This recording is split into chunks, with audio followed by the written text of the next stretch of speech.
what I was trying to say to people, if you want to succeed in business, of course you've got to have the right finance. You've got to have a product or a service that customers are going to buy. But there's more than that to it. You've got to have enthusiasm, you've got to have energy, and it's got to be an obsession, a magnificent obsession, a passion in every way. And the other message I tried to give over was that business, it isn't about computers. It isn't about fancy advertising programs or premises or whatever it is. It's all about people. The interpersonal relationship, whether it's the relationship with the people who are part of the organisation, whether it's the relationship with your suppliers, the relationship with the customer, you've got to make sure that interpersonal relationship is right. And if that interpersonal relationship is right, you can overcome any problem, and over and above that, you can guarantee you'll have great success. And that was the message I was trying to give over.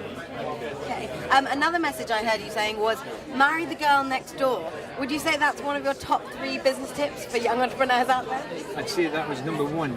And of course, not everybody will have the opportunity to marry the next door. But you know, over the years, I've seen many guys like myself who started their business, who've been very, very busy and put a lot into it, but never succeeded. And that was because there was difficulties outside the business, usually in the personal life, relating to the family, and whatever else. I was very fortunate.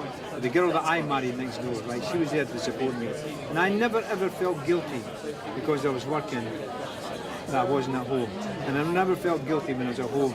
That was because I wasn't working. You know, and Anne was an ingredient, an important ingredient. And the next message, you only give 2 tips. Marry the girl next door, and make sure you marry a girl that's going to be very, very supportive. And the second tip, surround yourself with like-minded people whose company you enjoy, that you can build a great relationship. We ended up with 12,500 people throughout the world. We had 50, 60, 70, 80,000 people went through our organisation in various ways, training and all that type of thing over the years. You couldn't have a relationship with everyone, but you had to make sure the relationship with people that you associated with in business was like that. They complete trust with each other and you enjoyed each other's company.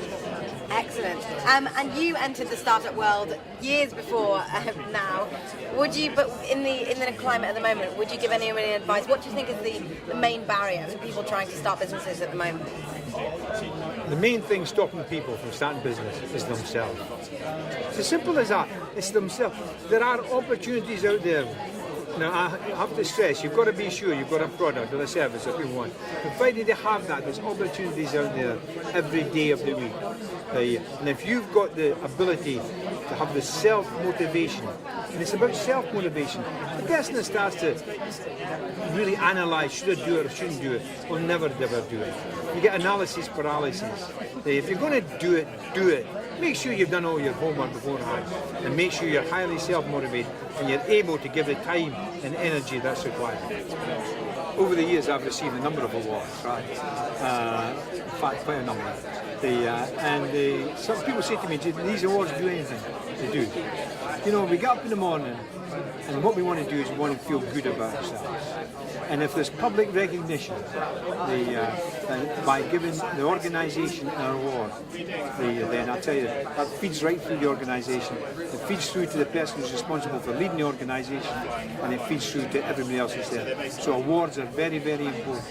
And anybody who actually says, these awards don't count, you usually find that they're people who nobody ever gives them an award, because they never do anything which they're worthy of achieving.